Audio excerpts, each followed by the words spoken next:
E olha o time diferente que o Flamengo põe em campo para esse jogo. Gabriel Batista, Clebinho, Tuller?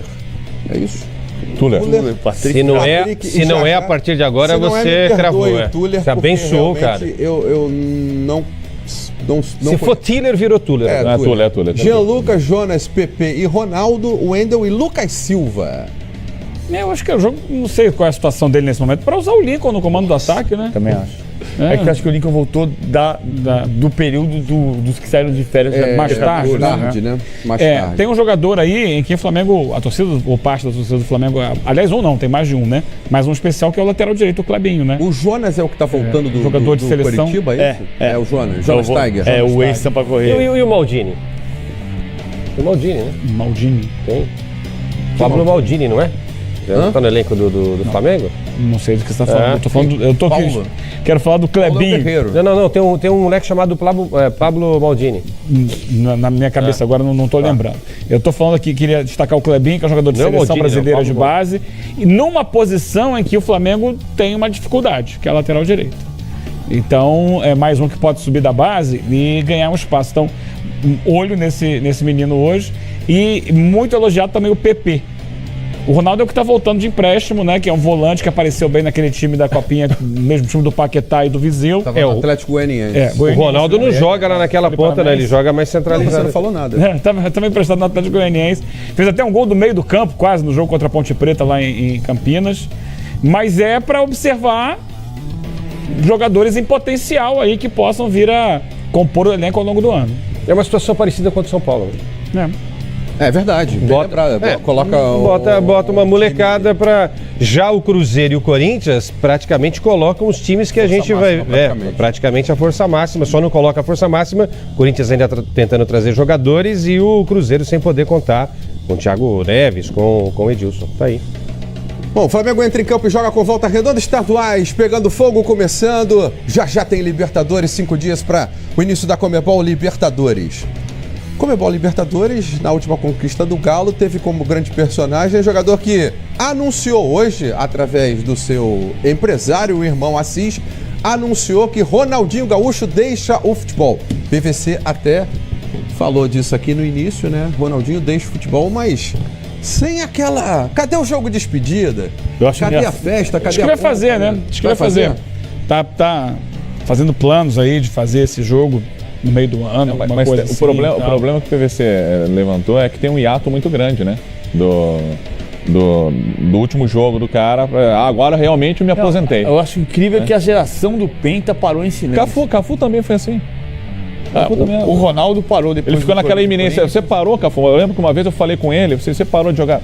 De repente, pode pintar um clube aí. Então... Todo mundo tem o direito de parar de jogar sem ter um jogo especial, né? Mas a gente está falando de um cara que foi melhor do mundo, por exemplo, né? Os 23, no caso, estranho, né? A gente está falando de um cara, de pessoas que foram os melhores. Todo mundo tem o direito de parar, não quero ter jogo especial, não vou fazer jogo, tudo bem, todo mundo tem o direito.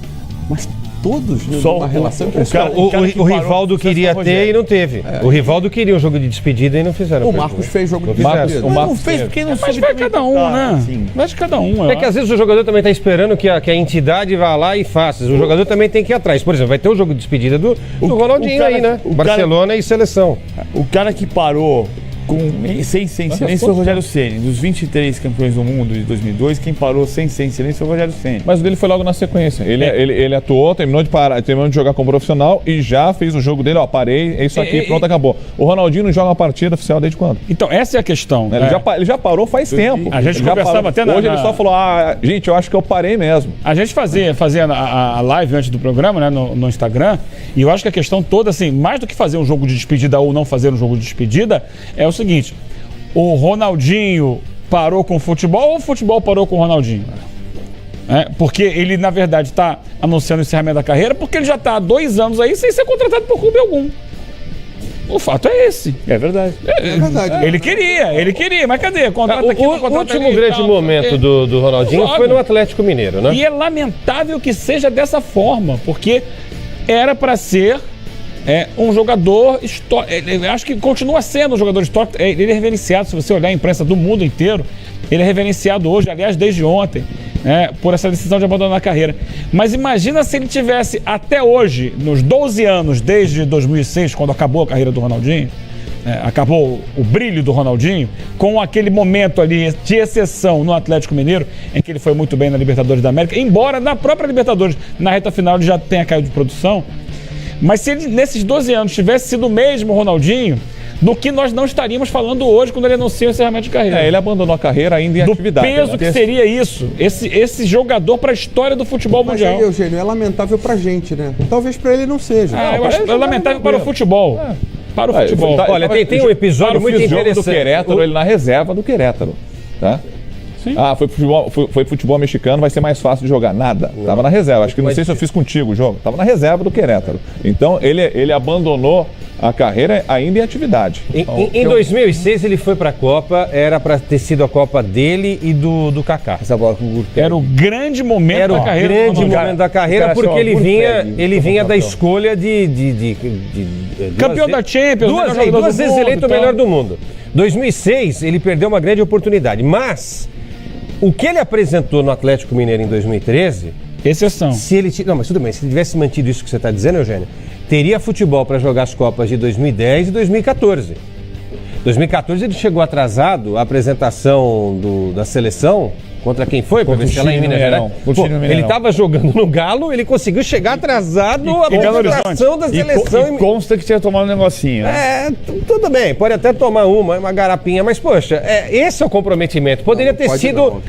Não, ele pode tomar, mas desde que ele se apresente de leve, desde que ele se apresente no horário. O problema é não se apresentar no horário da concentração, estando na cidade onde ele defende o clube.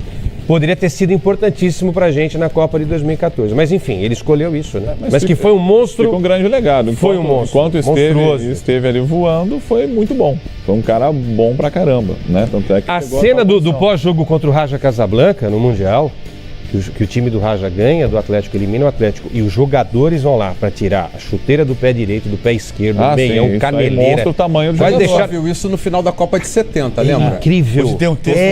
Incrível. Aquela cena é uma cena que mostra o tamanho do Ronaldinho Gaúcho. E os caras do Raja fazendo assim pra ele. É um negócio assim, maravilhoso de arrepiar. Tem um texto no jornal The Guardian hoje, na Inglaterra, de um cara chamado Sid Love, que escreve assim: Ronaldinho, veja, você já está sorrindo.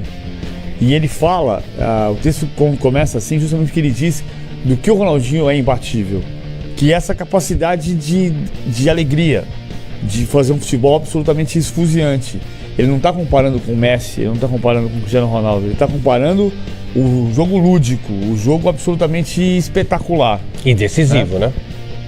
Mas o Ronaldinho ele foi muito decisivo. Ele foi muito decisivo, mas assim, ele com o Gurpeg, ele dá os 3 chapéus em cima do Gurpeg. Ele é muito.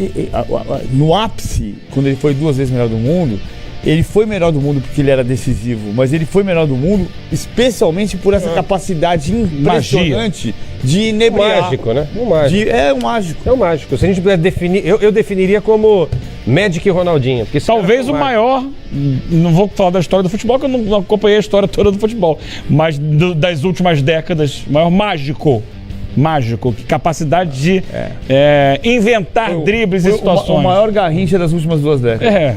Exato. Pode ser. Bem definido. É verdade. O driblador, né? O maior driblador. Não, e assim, o Garrincha com 2 joelhos bons, né? Olha só, eu não acompanhei a carreira do Garrincha. Vi alguns vídeos que muitos já viram. E nos dribles do Garrincha, que eu vi nesses vídeos, ele não tinha o repertório do Ronaldinho. Sim. Não estou querendo dizer que um é maior que o outro. O repertório do Garrincha, inclusive virou lenda, né? Ele dribla sempre o mesmo lado.